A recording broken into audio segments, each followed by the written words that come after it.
Hello, everyone, and welcome to Gaming Mechanics, a podcast that seeks to explore the unexplored topics in games, how they work, and why we love them. I am your host, Mark, and with me, as always, is Greg. Yay! And One of the last times, this one's even based on a time we were together. Mark's been around town a little bit more. that's true, yeah. And that's awesome. This is going to be one of the last times where we're going to do an episode remotely, where we are not in the same room. We're hoping that future episodes will be live and in person and all of that goodness. We might even start streaming them because it'll just be a bit easier when we're in the same place. Yeah. But anyway, so yeah, exciting things coming up for the podcast. If you like the show, we probably will be adding in more streaming of video games and things like that. Playing games for you all and commenting on them and possibly live streaming the podcast. We'll see about that. We will be taking a bit of a break for the month of August, summer break, as it were. And I will be getting married and moving back to Ann Arbor. So I will be doing neither of those things. That's true. He already lives in Ann Arbor. So I will in Ann Arbor, and I will be marrying no one. That's right. I mean, yeah, I'm in Mark's. I was about to say bridal party, which is rough. Wedding party. Wow. Groomel party? Is there a name for that? Groomsmen. Yeah, no, I know it's groomsmen, but is there a name for the group of groomsmen? The groomsmen. Okay. Oh, goodness. Well, anyway, yeah. Talking too much about things that don't need to be talked about. Right, but you all do need to know not to expect an episode from us in August. We will have one more in July next week, and then we'll be taking a bit of a break here. So, but today we are going to be talking about an experience that Greg and I had playing Overcooked together, along with two of our other good friends. Xander there and his now wife. Right, and there's a few things that came out of that experience, which we thought would be interesting to discuss. Yeah, as we tend to do when we have a gaming experience, we sit back and analyze the crap out of it for no other reason than your enjoyment. And it was a really interesting. It was the first time. There were a few unique things that I'd never done before in a game. With a game like that, I know that genre exists in terms of the idea of kind of system management that we're going to talk about a little bit. But I never really played one, or certainly not with four other people, and certainly not the same controller as Mark. So yeah, that was an interesting mechanic. So for those of you who haven't played Overcooked, it is a kitchen management simulation sort of thing. You are the chefs walking around, grabbing food, chopping it up, cooking it, and serving it. But you do this with a bunch of other people. I think that's really how the game is made to be played. You can play it individually, but they also built in a mode where it's so sort of inherently cooperative that they built in a mode where you can split a controller in half, and each one of you uses one of the joysticks on the controller and a couple of the buttons. It works pretty well. I have to give them credit to that. I managed to play for a couple hours, did we? Maybe not? Yeah. I mean, people have different positions that they like to hold the controller in, and it's tough when the other half of the controller is moving. It can be kind of hard on your wrist after a long time, but it's a fairly minor complaint, honestly. We did play for quite a while. Yeah, totally. So I think the thing to take away there was, outside of the fact that it was novel for me to be playing a game cooperatively on a controller with someone else, it was really, I think, less about that, more about the fact that even could be done, which meant that it was reduced, the entire control scheme was reduced down to a joystick and two buttons. Right. Or the entirety of what you needed. For all things considered, a semi-relative... Cooking can be very complex, right? It's a science and art. I have immense respect for people who can actually cook. I cannot very well.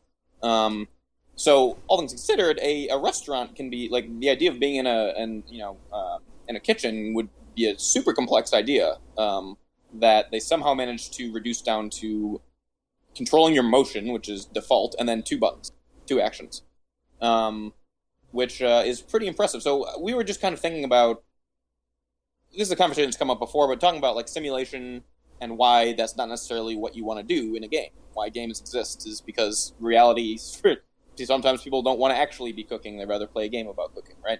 Right. But you do have to find some level of doing that. The thing that hit me was that it was basically as basic as you can get, right? Unless it was literally one action and motion.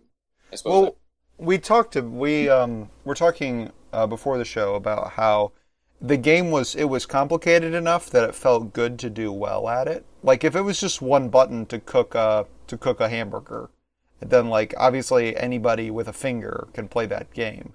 Right. Actually, you probably could play without a finger. Anybody who can hit a button can play that game. But it wouldn't be very satisfying, right? It would be almost akin to like something like Cookie Clicker or like one of any of the various clicker games where you're just clicking a button. Which those are games, but they aren't really made to be rewarding for accomplishment in the same way. They sort of reward time investment. And this is a game that very much rewards performance, but performance at a very narrow set of tasks, which is why the control scheme is so pared down.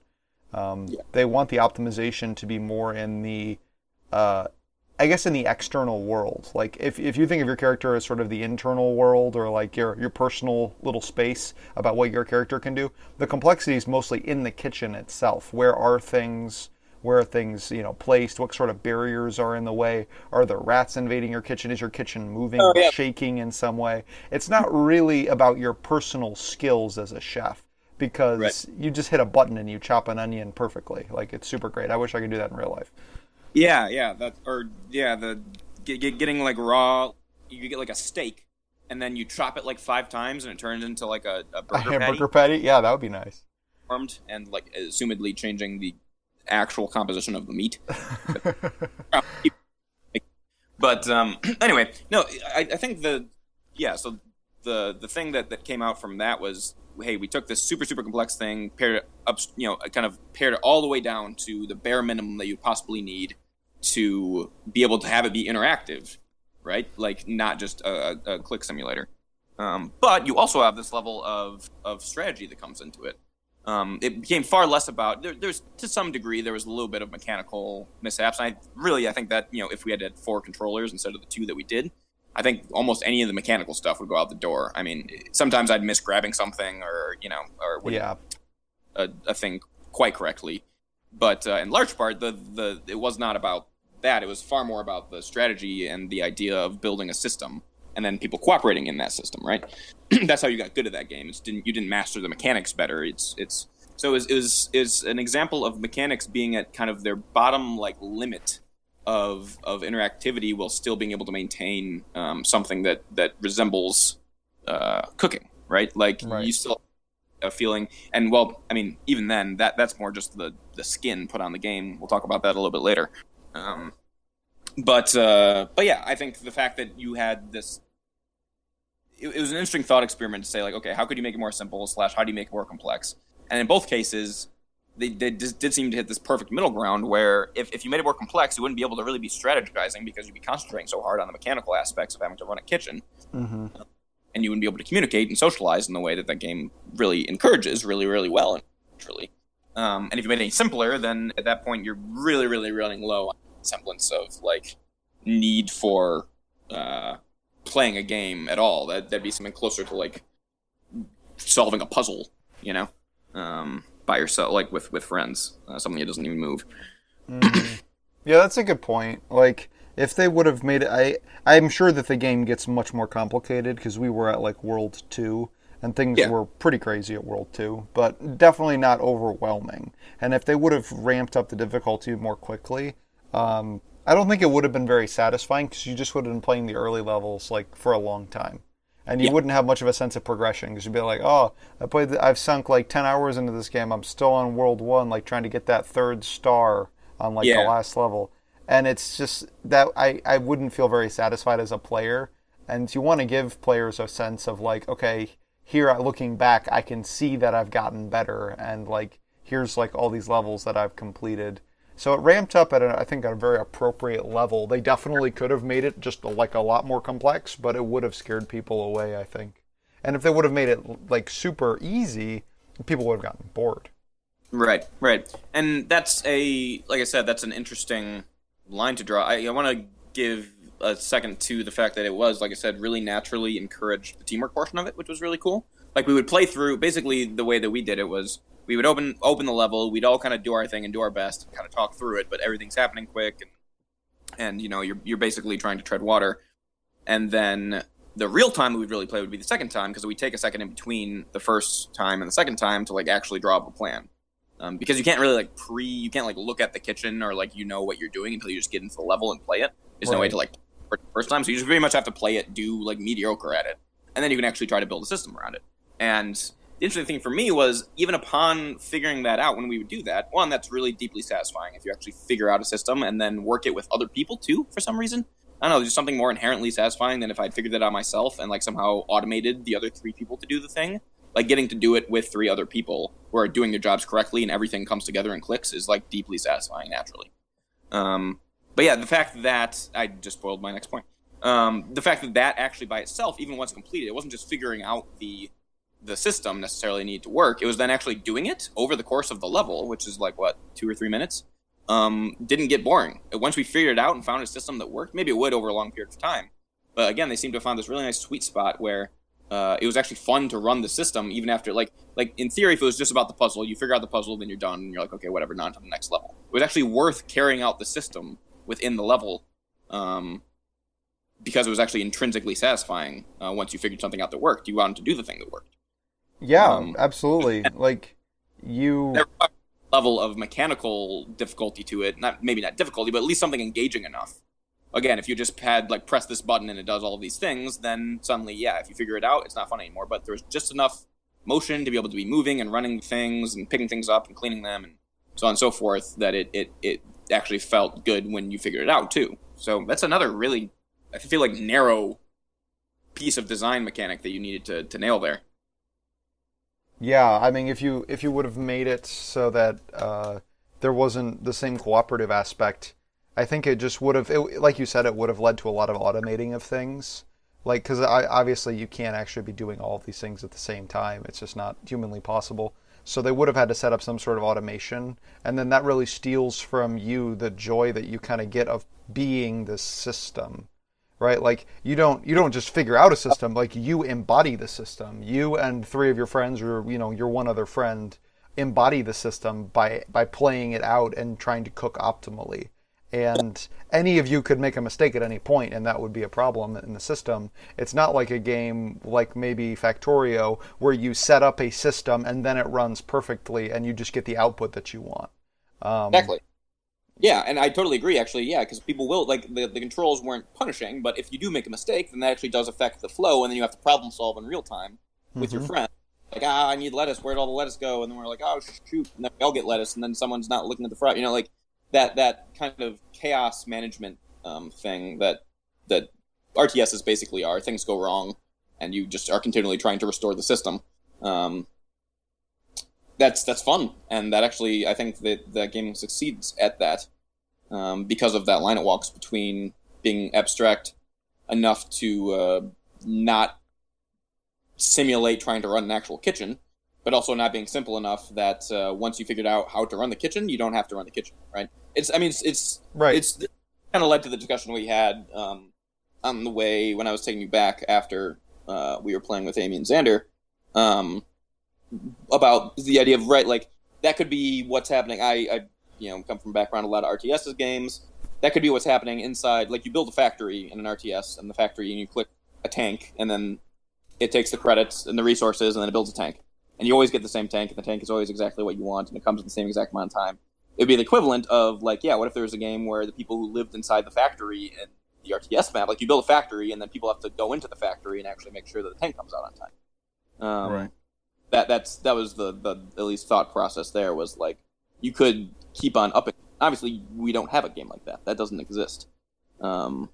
Because, well, why do you think that is? Yeah, that's interesting in and of itself. I mean, yeah. I think you could reskin this game pretty quickly to be like the production of almost anything. Yeah. And it seems like a reasonable level of abstraction that it goes to, where you could almost substitute like any item, including like a tank. It could be cars. It could be soap. It could be the manufacturing process of like taking item to station, combine with other item, like that sort of thing. You could do and make it believable. Item, pick up item, and you can. That's what I was talking about earlier, was that, like, it wasn't quite cooking specific in some ways, because, like I said, it'd be so easy to take the system and then just pretty much change the art assets in large part, maybe a couple of rules here and there, and suddenly you have a completely different thing that does not involve cooking at all, and yet still evokes all the exact same cooperative necessity. I think, like, so in that way, I think we do have that game, like the one where you build a tank. It's this game. But I think the reason that it's not themed that way is because doing that sort of, it's almost a little bit, it hints at something grander that's going on that you don't get to be a part of, right? Like, you're making a tank for a war, but you're not actually getting to participate in the war. And I think that sense of, like, I'm not getting to do the most interesting part of this job would kind of grate on you as a player. Whereas you're cooking hamburgers and, like, what, you're going to, like, watch somebody eat a hamburger? I guess maybe getting to eat a hamburger is the best part, but making a hamburger is pretty cool, too. Like, it's way more complex than eating a hamburger. Like, you get dirty dishes back when they've finished with your meal. So Right. you're the complete cycle of the task, right? That is what it would be like to do that. And that is kind of as intrinsically satisfying as it gets for making food. Building a tank, that's a great example, actually, because that's just so over the top. Like, if you're ever near a tank, you probably want to be in the tank. Like, Yeah, I know, right? I like tanks. I would be. You know, you complete this tank and I'm like, I don't want to send it out the door. I'm getting in this tank. Let's go. Significantly less fun having to watch all of my tanks drive away, and knowing that there's a bunch of tanks outside that I can't be interacting with. Like, that's just that's bad. And like you would get like scrap tanks like that had been beaten up in war and were like all like rusted out and like had bullet holes in them. It would be like this weird existentially like depressing lesson about like the cost of war. Like, it wouldn't be a fun simulator. That would be a great grad school project. Like this weird like anti-game basically that doesn't allow you, like, everything doesn't really matter what you do, actually. Like, even if you don't succeed or make enough tanks, your side still loses the war, and like it ends with you dying. Gosh. You know? Like, yeah, that would be a very postmodern game, I think. Yeah. Oh, seriously. That would be that could be done well. All right. Log that away for the game I'll never ever make. Future game projects. Future game projects. We have one I come up with. Tank Simulator. I really think there is something here in the gaming ethos, though, and the sort of economic ethos. I don't know. I might be treading a little bit too into philosophical territory, but I've been playing games like Overcooked and Stardew Valley lately, and I think it speaks to the part of gamers and just modern man which is alienated from their work. I know I'm going to sound like a Marxist for a second. I'm not actually a Marxist, but I think there are some decent points made in Marxist systems. And one of them is that, wow, in a capitalist system, people are really separated from the things that they create.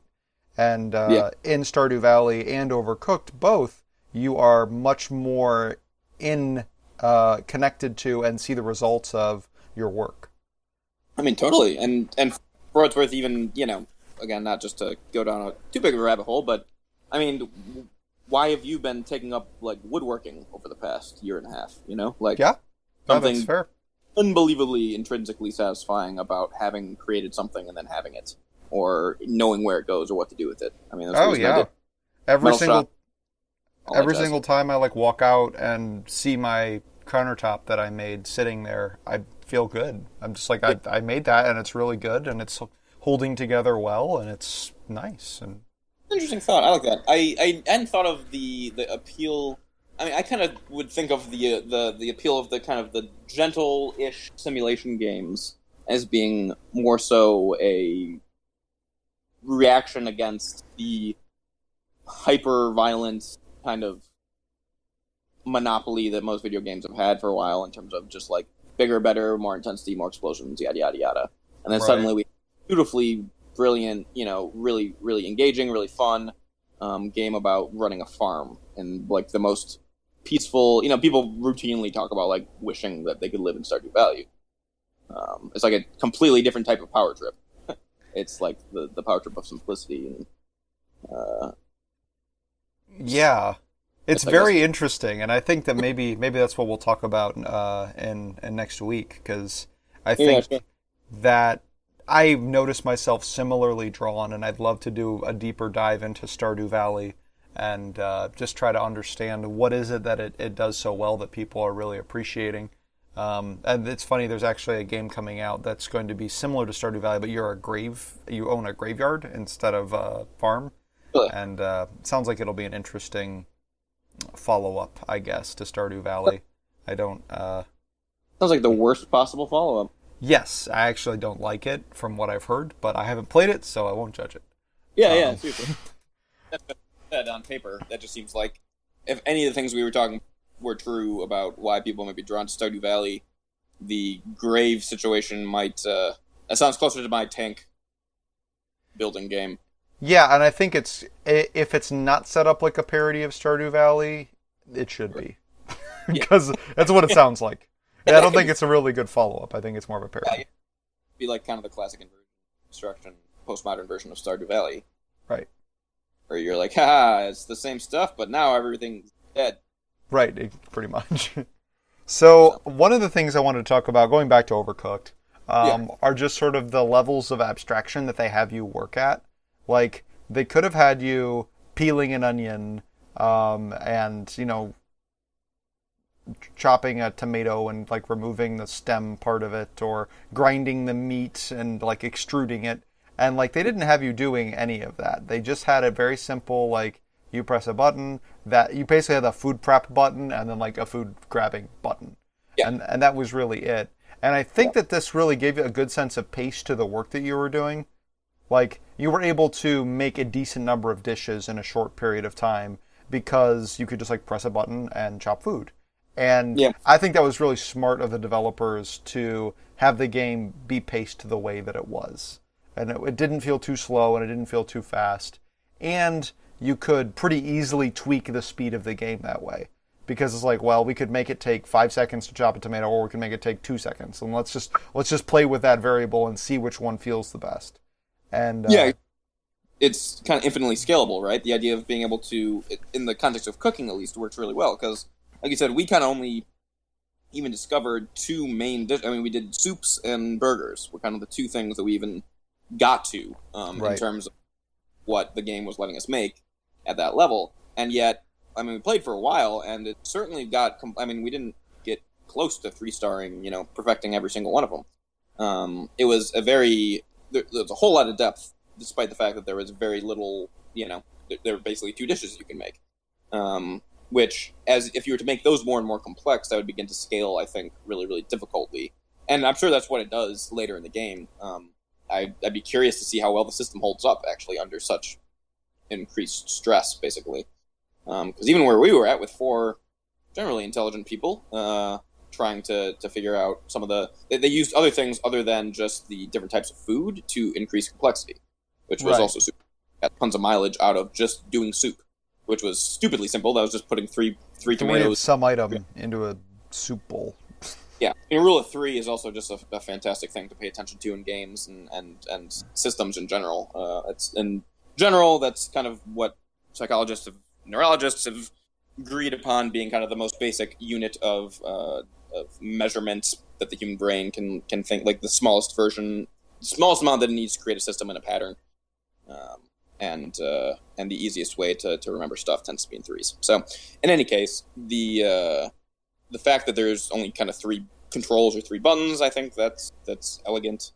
I think it also allows for multiple people to play easily. Like, there's not a lot of feedback needed to give to each player, right? Yep. Like, if everybody had, like, little speech bubbles popping over their head, or, like, they were somehow trying to get messages to, like, different players, that would be really difficult. I think that would make the screen very busy, and it would be distracting. If there was, like, text for you to read, Greg, or if there was even, like, an icon popping up over your head or something, that could easily get in the way of, like, somebody else who's trying to see their character, and now they've got this speech bubble popping up over their head. And that's the sort of thing that you would need if you had a much more complex system. Like, imagine what would the reaction be if you went to go put an onion in the soup, but it wasn't peeled yet. Like, how are you going to notify the player that, hey, you need to go peel the onion? Well, right. And another interesting point being that it's entirely separate. Like it'd be, I'm sure there is a multiplayer, like an online version of this. It probably would be very hard, past the pretty basic levels. I can't even really imagine how that would go if you were to be like match made with two other people, or three other people, and trying to do some of the more complex maps. Yeah, Like that's an interesting departure from, I think, what has been certainly been made the norm. We were talking like the idea of it really rewards kind of economy of communication as opposed to communication in general. That was something else I noticed. Like the idea that like at one point we were making burgers, and there were different types of burgers you could make. The ingredients were lettuce, tomato, a burger, and a bun. right. And you could get orders in different combinations of those things. At the minimum, obviously, it'd be a burger and a bun. And as those orders were coming in, we began finding that we didn't quite have the necessary resources. The people that were preparing the burgers, Xander, didn't always have the right ingredients that they needed at the correct time, right? And so as having this happen, I figured, hey, let's have a single person be designated to be able to be calling out exactly what they need for the burgers as they come in. The thing is, that actually didn't work. One, Xander had too many other things to do, but two, it just was it was a fast-paced game. Orders come in too quickly, and there's too many other things to be keeping track of to be able to be kind of keeping track of another layer of stuff on top of that, much less have one person directing three other people in it. But the problem was still there. So eventually the solution became, I think, was it you or Xander, Mark, that noticed this? It was Xander volunteered it. I don't know if it was Xander or Amy, but the idea that it was that we were able to come up with a pattern instead of explicitly communicating everything really helped us, because it would have been too much communication, too much to process while trying to do these various tasks. Right. And Pattern was. Yeah, go ahead. Tell him. Yeah, the go actual. ahead. So what Xander noticed, or Amy, was that there would always be if a burger had lettuce, or if a burger had tomato, then it would always have lettuce with it. But you could have burgers without tomato, but that did have lettuce. So basically, you can give lettuce far, far more as an ingredient. We can spend a lot more time, or at least a decent amount more time, on making sure we'll have more lettuce than tomato. And suddenly, with just that, regardless that we didn't communicate any further, just when Xander pointed that out, the problem took care of itself, and then we ended up acing that one once we figured it out. So, the thing that it didn't necessarily just encourage communication for communication's sake, because in that case, the type of communication that I first thought about, which was Xander calling everything out, one, was very, very difficult, and two, actually ended up being far less efficient than that single realization that we had, which I think is a very impressive thing. It's a very elegant thing for a game to do completely, without us realizing that we were being kind of slowly goaded into doing that, right, over time. Guessing if we were it really fosters the building of a system, I think, instead of just getting really good at reacting to chaos. Yeah, right? sure. Which you can do. I mean, you can get better at responding to whatever the game happens to throw at you. But I think it's much more fun to establish a system and get good at that system than it is to just get good at, be thinking on your feet. Because you can only really get so good at thinking on your feet. I think there's really a limit to how much it feels like you're really on top of things. It would never really feel like, okay, I've got this, because by definition, you're constantly thinking on your feet. Whereas if you establish a system that works very well, it feels like I did it. Like I mastered this and I did it the best that I can. Yeah. Yeah, I like that. I like that a lot, particularly in terms of the, even just the scale of it, right? It's like, how long were they? Most missions were 2 minutes, maybe 2 or 3. Yeah, I think that's right. So they're super short in general too. So it's not even that we had the time to, if we had these 10-minute things, right? Then Xander might be able to have the time to be able to give us those kind of instructions or these more kind of real-time reactionary things. But when you limit the time in the way that it was, we had to be. We didn't have the time. We didn't have the bandwidth to be able to be relying on those kind of knee-jerk reactionary things that required a decent amount of cognition and mental resources. We just had to fall back on a really simple heuristic that we'd set up, which was, hey, lettuce probably a little bit more than tomato, and took care of itself that way. That's actually how the brain works in most ways, is that we look for little shortcuts. It leads to a whole lot of things called cognitive biases, which are not great. And that's why you have way more lettuce than tomato. Yes, that is precisely. In any case, it's an interesting thing is that that's actually a fantastic, that'd be like a good psych book example of like why the brain doesn't, there's all kinds of shortcuts that the brain takes and all kinds of shortcuts that we take to make sense of the world, because there's so much information coming in at all times, and there's so much information that we remember, and trying to process it all is actually above and beyond even our considerable brains, and hence we make shortcuts. And hopefully a lot of times they work like that. If we had done that right, and it said, and if we'd been wrong about a fundamental part of the fact that there were more tomatoes, or that we needed more lettuce than tomato, then that heuristic would have failed and would have broken down. We would have really known why, and it would have kept on going. That's exactly what a lot of poorly learned, or rather poorly backed up heuristics in people actually do too. So that's actually that'd be a very excellent example of the way the mind works. Well, it's going back to like the difficulty curve and like talking about that heuristic example. The game really rewarded that heuristic, right? Because when we implemented the heuristic of always having more lettuce, strictly more lettuce than tomato, we got 3 stars. And so from our point of view as players, we're done with that. Like finding that heuristic, we beat the level. Now, whether or not that's actually literally the most optimal to play that way to play that level is unclear. Like, I'm going to go ahead and guess that probably not. Like, probably the most optimal solution is to have all chefs doing all things all the time and being able to communicate perfectly. But the game didn't push you toward that by saying, like, no, you've got to get 5 stars. Once you got a system that was good enough, it rewarded you and said, okay, you're done here, and then had you move on. Yeah, the scaling of the difficult, or how far the game would let you go, too, is an interesting thing, too, because like it did only require us to get to that point of 3 stars where that heuristic would be enough for it, right? You're talking about, like, highly potentially the actual best way to have done that would have resulted in something far more effective, and if the game had asked for 5 stars, in the same way, then we would have had to figure something out like that, but it doesn't. That reminded me slightly similarly of, like, the control scheme itself just being so simple. I remember we're talking about this a little bit earlier when we were just discussing the fact that it was playable by 2 people on one controller. The control scheme was kind of built around, in some ways, the game. Well, or the game was probably, if they'd had a set goal in development, they really wanted to have the game be able to be playable by 2 people on one controller, they would have had to design part of the game within that, right?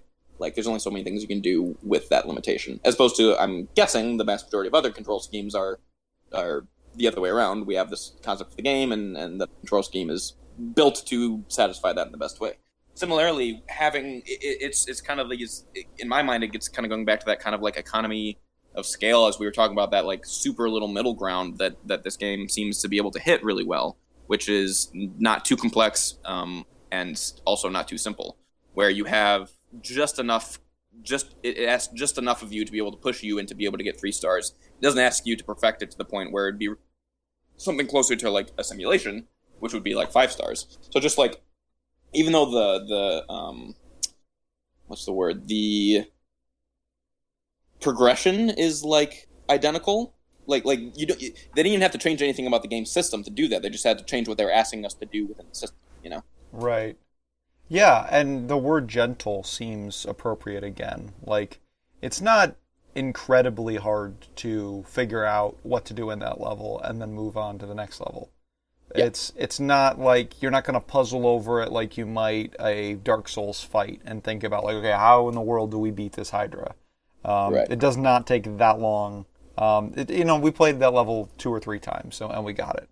And that was satisfying, and it is a game that doesn't demand a ton from its players. And for that reason, it's not the sort of game that, like, really hardcore gamers, I think, are going to, like, be huge fans of. It's not for people who like Super Meat Boy.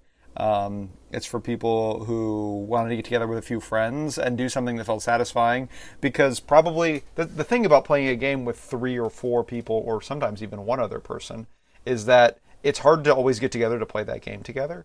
And so Yeah. it's hard to like develop skills as a team. And so the skills that you're asking for people to develop, I think should be pared back a bit, because you're probably going to have a new mix of people every time, and they're not Yeah. all going to be experts at Overcooked. Now, maybe in the later levels, it'll be super complicated and I'll be proved completely wrong.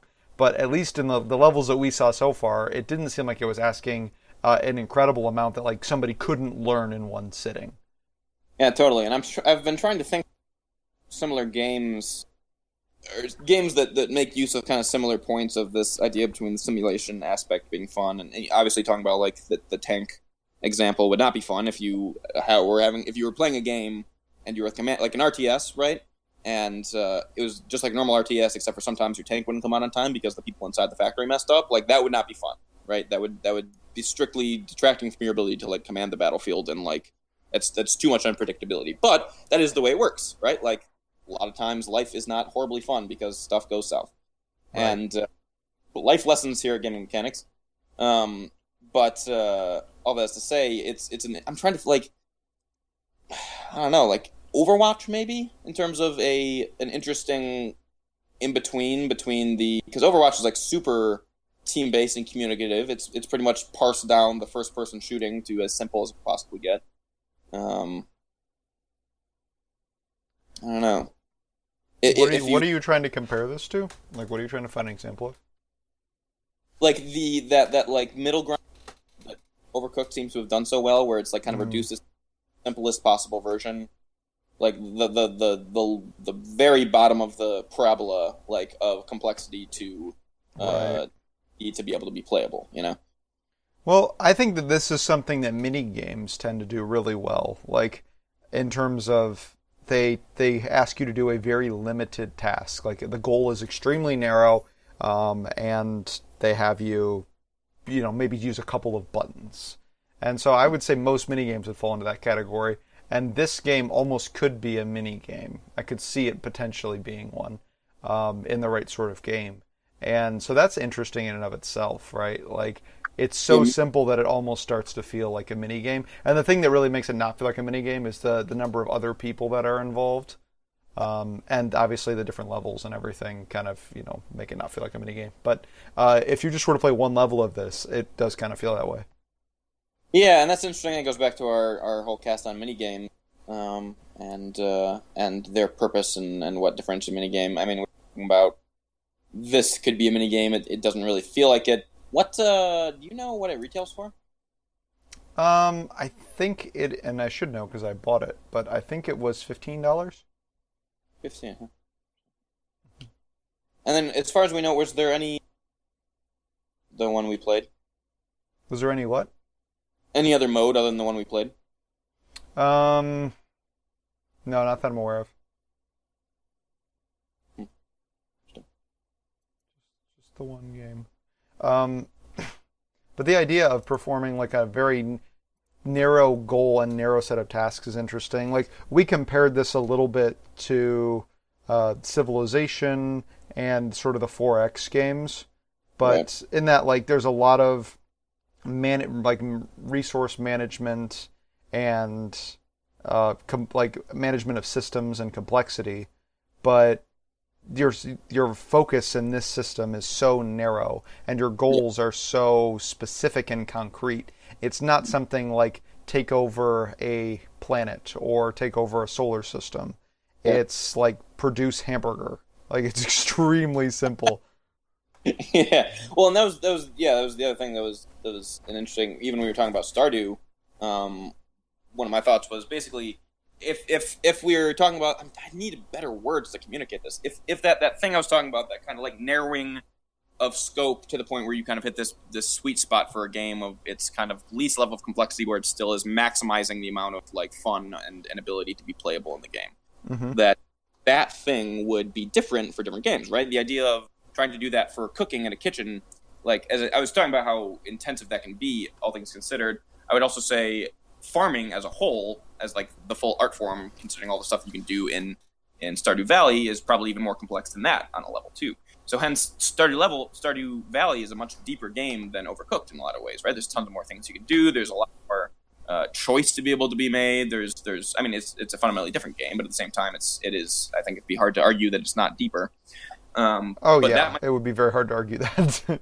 Yeah, but that might just be because of the fact that it is in fact a more difficult, more complex thing that you're trying to simulate and put into this system of kind of, I don't want to say dumbing down, but like really packaging into a game form. Similarly, if you're talking about like mass conquest of a solar system, you're doing the same thing where you're abstracting down the stuff that you would have to do for that, like diplomacy and resource gathering, logistics, and exploration, scientific development, and of course the military portion of it.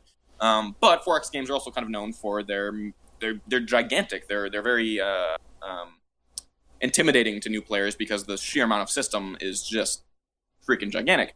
But if you were to, I mean, the genre is well enough established that there is a formula to it because there's been enough time where we figured out, hey, if you make it this complex, then that's not going to be as fun. If you make it this simple, it's not going to be as fun. And it just so happens that like sweet spot for the 4X genre is way more complex than the sweet spot for managing a kitchen, which makes a tons of sense to me. So the idea of like trying to like figure out how to gamify an experience instead of simulating it does seem to really define the experience too. I think there's a similar process that could go down, and just you'll end up at different results. Like you couldn't dumb every experience down into the simplicity that Overcooked is able to offer its players. No, you're absolutely right. I think that's a great point. Like, it's limited, right? Basically, we said we could like do other stuff with production with it, but past that, you can't. There's nothing else you can do.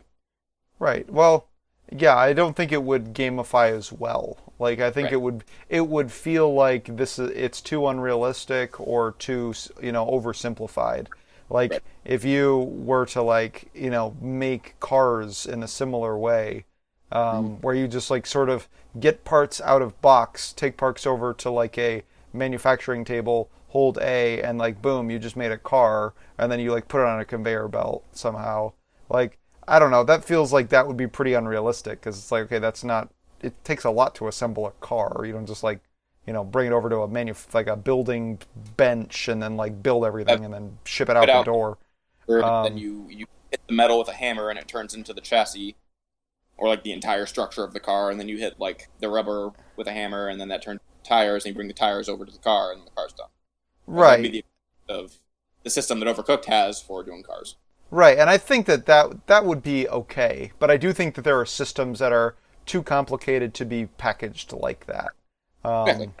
And so, yeah, obviously, like, war, right? Like, if we want to talk about the RTS, thing again, would be way too complicated to simulate like this.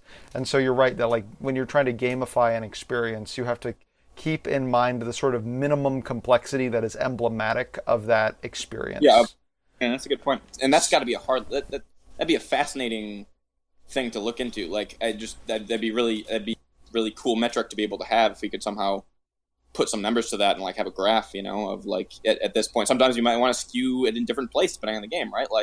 Like Dark Souls, right? Like, that definitely skews more towards the intensely mechanical, taking you outside of living in a fantasy world. That definitely becomes more about the challenge and the darkness inherent in that. Well, I don't think anybody would say that Dark Souls is looking for minimum complexity. Yeah, exactly. So that might even be over. Like, it's not quite as simple either as just finding that sweet spot, like, or that would be ideal or the same for all different games, Right. So that's an interesting. I don't know. That just seems like a very important metric to have for your development of a game, and then knowing what you're shooting for that.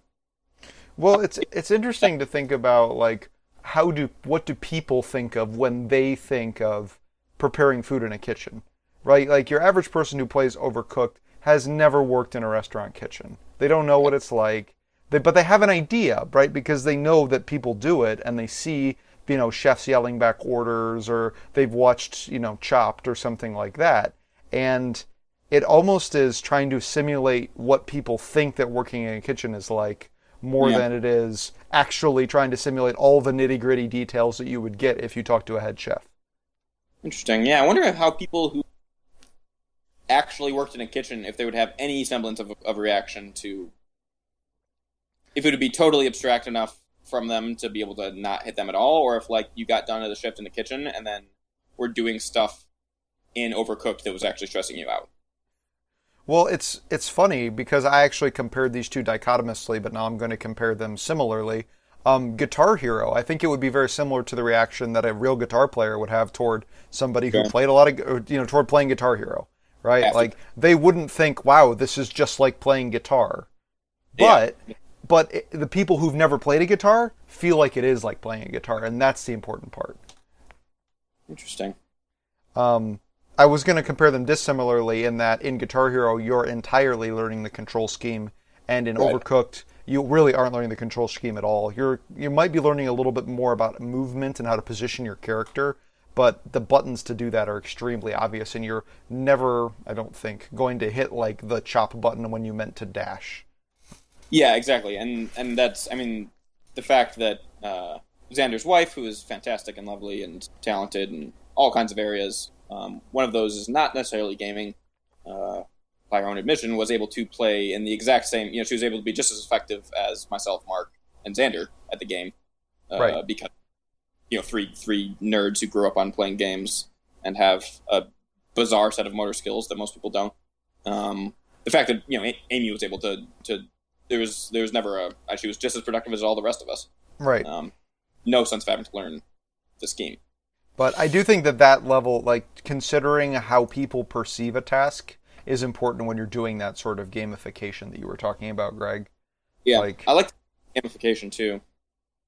Like looking at a thing and then being like, turn that into a game, and ones take well and don't. Obviously, we talked about kind of violence and combat and how that might just be a visual thing that's easiest enough to represent conflict on a screen, but it also might be things to gamify. I was watching a video about the development of Overwatch, and they talked about Hollywood, the stage, and they wanted the stage Hollywood to look and feel like somebody would think that Hollywood was like, having never been there or seen pictures of it. So they wanted to appeal to the people, the audience's imagination of Hollywood, more than be a faithful reproduction of the area. Yeah, it's Dark Knight, right? You become an idea, you become people's perception. That's far more effective than what you actually are. Right. And so when you're gamifying something, I think that's a good avenue to try and go down. Don't necessarily. And I think board games do this brilliantly, right? Like I think they're some of the best people at paring down an idea to its essence, because it's really hard to keep track of complex systems in board games. Obviously, it can be done, but it's a huge pain, and it makes it like much more unapproachable for people. Like some complexity in a video game is fine because you can have a lot of stuff happening automatically and numbers are flying everywhere and it doesn't really matter. You're just like, oh cool, I got points for that move, and you don't have to know the rules. The computer knows the rules, so it's fine. Like if you've ever played Carcassonne on a video game, on an Xbox or on computer or something, you don't necessarily even have to know how Carcassonne is scored, because the computer will take care of all that for you. But if you try to play a board game that has really complex scoring rules, it becomes very laborsome, and so you've got to have very pared down rules and systems that people are interacting with, and they've got to really simplify things. Yeah, totally. It makes sense that board games would be in a different kind of class than video games in terms of that particular trait. Right, because it's up to the people to enforce the rules, and if the rules are too complicated, then you lose track of them, and the game isn't as fun because you don't actually know what's supposed to be happening. Yeah, precisely. Okay, so this is one thing I wanted to mention about Overcooked. It almost felt like you could play this game with like a manager, like somebody who isn't playing the game in any way. And I thought that was fascinating because it's so hard sometimes to get people to put a controller in their hands. Like people who don't do video games, or like they just don't play, they didn't grow up on them, they don't think they're good at them, or they've got shame about not being good at them. It can be very hard to involve them if a bunch of people want to play a game. And I thought this was a game where I could actually say, hey, Bob, sitting over there at the table, like, we've got an important, actually really important job for you to do. You need to make sure that, like, we have all of the ingredients out that we need for the orders that are on the screen. And, if we don't, then bug one of us and, tell us to go get a tomato out of the box or whatever, and we'll do that. And actually, it would be incredibly helpful if you did that because it would help us to coordinate better. And that would be like, I would love to try that because I think it would make us more efficient as players, and it would involve somebody who's not even playing with a controller in their hands. Yeah, that's really interesting. That's an interesting. I'm trying to think of another game that you do that. I mean, I grew up playing with my brother, my older brother, who was 5 years older than me, so usually was just mechanically better at everything. And I would love getting to, because like we played mostly single player games too, so it's like only one of us could play, and he was older, so he would play. I'm trying to think of like an equivalent thing where, because I would like, it's like not backseat gaming either. That's like an integral part of like, I mean, it's basically what we were asking Xander to do. That wasn't really going to work, you know? Right, because it would have been too much for him to focus on while also trying to perform the tasks. Yeah, exactly. It wasn't actually optimizing the energy and time he had to spend. Right, and because like embodying the system is what we're trying to do as players. Being able to have somebody sort of orchestrating the system, I don't think would feel like super invasive, because like the fun is in being the system. Once you have it figured out, it's just in executing. Yeah, exactly. Yeah, it's again kind of, I guess I gets a little bit closer to simulation, which we were talking about being a difficult thing to measure, but at the same time, yeah, it would make sense that if in a system where they have introduced enough to make it feel semi-unique, cooking-wise, that having a chef in the kitchen would be very useful to someone that was directing as opposed to doing. Right. That's a nice match there, and I mean similar again. That goes across product. That having a foreman in a factory is the same thing. Having managers, that sort of thing. Right. Yeah. There's a reason that managers are a thing. Yeah. That's interesting though. I never really thought of the fact that I'm trying to wrap my mind around what you could what the thing is about the game that allows it to include people that aren't playing the game. Like how that down. So I would say that it has to do with the complexity is, again, what I mentioned about the complexity being external. Like the complexity is incredibly observable to anybody who's looking at the screen. You don't really have to know like the move set of a chef in order to. There's not that most of the information you need to understand the game is present on the screen. You don't have to look at a move list and be like, okay, Chef 2, you need to do a flying kick at the zombie. Like you don't have to know that the chef could even do that, because you just have to be like, oh, okay, well, we need 3 onions and there are only 2 onions on the table. We need another onion. It's also self-contained too. Like it's one screen, right? All the information that you need at all points is given on the screen. Right, exactly. And I think the UI for this game is on point for that reason, and it has to be. Because your screen real estate is so precious, because 4 people are looking at it and moving a character around on it, and like you have to present the bare minimum to those people so that they know what's going on, but that they don't get distracted. Yeah, very much so. So that, and probably just the nature of it's complicated and people are trying to coordinate. As a rule, and so they're like talking to each other all the time, and if you can have somebody facilitate that conversation who has the same information as the players, right? Because again, all the information is on the screen. If that person has all the same information and they're not caught up in doing a task, I think it would be helpful for them to contribute by asking or talking or communicating with the team. So all those things combined, I think, allow it to have a manager be a viable role for the game. And given that communication is just outsourcing a piece of it, regardless, like you don't need a controller in your hands to be communicating. Communicating is a key part of the game anyway.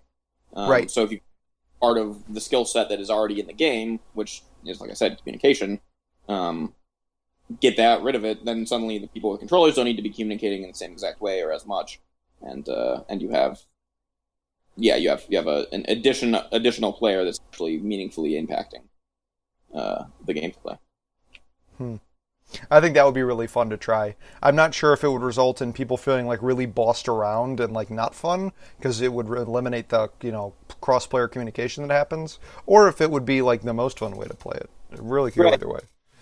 I can see it going. I could see that finally kind of getting into differentiation, because like in a lot of games there's like the ability to kind of be min-maxing or be more casual. In this game, I guess there's the star system in terms of if you want to try to get 3 stars and everything, you're going to have to be a little bit more intense about it. But in large part, the game's going to be played identically by different people. If you began introducing things like complexity that needed a 4th person to be able to communicate through, then you would be beginning to like split the player base. between the people that would be interested in that. So when you said if it was going to be more fun or not, like that seems that probably come down to what's more fun in World of Warcraft, like heroic raids or like questing with friends. Right.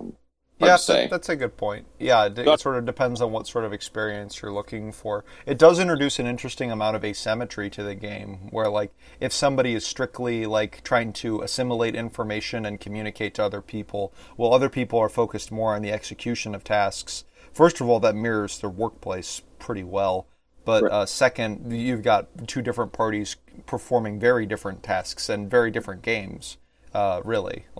And they might even be, because for one person, the interface is the controller and then some communication. For the other person, their interface with the game is entirely verbal and mediated through the people who are actually doing the tasks. So in that way, they have way less control over what's actually happening on screen, but they have a much higher overview of what's going on because they have nothing to do except for think about what's happening on the screen, whereas the players are actually trying to perform the tasks. Yeah. Well, yeah, that brings up the question, like, what experience are you going for in the game in and of itself, Like, what was if the point of that game was to get us to communicate, then, yeah, outsourcing that would, or, like, the fact that basically when you're talking about being able to do multiple things or having asymmetrical gameplay between different people, I mean, we all had a certain level of asymmetry in terms of we all pretty much had unique tasks in each level. That's true. So there's a natural level of that, too, that goes into it. Yeah, I would say that for Overcooked, they didn't plan on you having a manager. Like, there's nothing in the game to suggest that you might have a manager. It was sort of something I came up with. And so I think in order to have the experiences that the developers planned for players to have, you would not have an overseer. But I still think it would be an interesting thing to try and just see how it goes. I think in terms of, like, playing the game the way that it's designed, you wouldn't have somebody whose job it is just to oversee.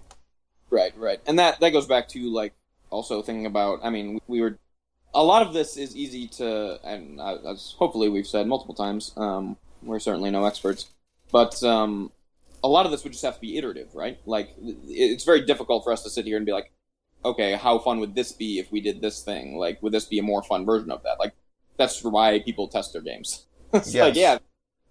And maybe they put some semblance of, like, AI that did something like that. They gave you, like, really simple directions. Or, like, was noticing, like, places in your system that weren't working where it's able to give you direction, and then eventually decided, no, that wasn't worth including because we got feedback that wasn't fun. Like, that's just how that works. So, there's some level of, I think there's a natural level of, we can't really quite know because that's how design works. It's, like, iterative. Yeah, it is iterative, absolutely. And I think that most of these things we wouldn't have been able to conclude at the outset. But I think the more interesting things when looking at games in retrospect is to see what did those iterative processes unearth. Like, what is it that they found that worked so well? And how can we discuss and think about that? Because iterative processes are fascinating and they arrive at solutions to very complex problems. But it's fun to look back and see, like, okay, so what did we optimize for? Like, we made this game and it's fun. Okay, so, but why? Like, what is it about this that's fun?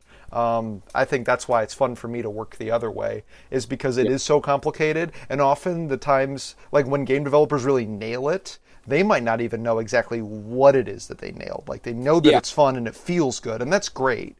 But it's interesting to look back and be like, okay, so why did that work?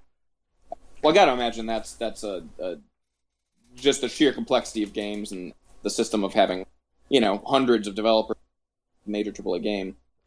There's got to be a portion of that is the luck.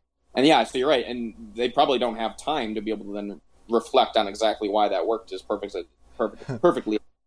Well, certainly not in the moment. Like, they might have time later on when they're, like, trying to make a sequel or something. Hopefully.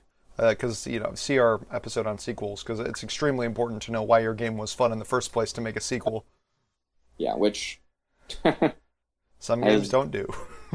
Yeah. That's it. So in any case, yeah, and that kind of goes... Yeah, that kind of core, like, trying to figure out that weird little sweet spot that was narrowed into. The more iterative, the more time you have, the more ability to test a side of that. Maybe they did something that was significantly more complex, and it worked for what it was, and then they decided then they try, someone had an idea, tried out this version of it, and then that's what resulted in this really beautiful kind of game that we ended up with. Because I think it was fantastic. I mean, I think it was wonderful at what it did. I haven't played a whole ton of that genre, so maybe there's games that do it better. But as far as I was concerned, that was very, very engaging for someone who had played games but had not played a game like that, and someone who didn't really play games at all and still was enjoying it. So. Right. Cool. Well, I think that's a good place for us to wrap up for today. We did get another chance to play Subnautica, so we may be including that in our discussion for next week. But anyway, I know that we missed a couple of weeks there. Sorry about being on and off. Things are a little busy over the summer. It's part of the reason why we're taking August off. Get time to get some more ideas, to change states and things. And we're excited about being able to play some games together, maybe do some streams for you guys. I know that was really fun when we played through Undertale and Doki Doki. So we will see you guys next week, and we're looking forward to it. Have a good one. If you enjoyed this episode of Gaming Mechanics, check out our Twitter @GamingMechanics or our Facebook by going to facebook.com/GamingMechanics. Thanks for listening.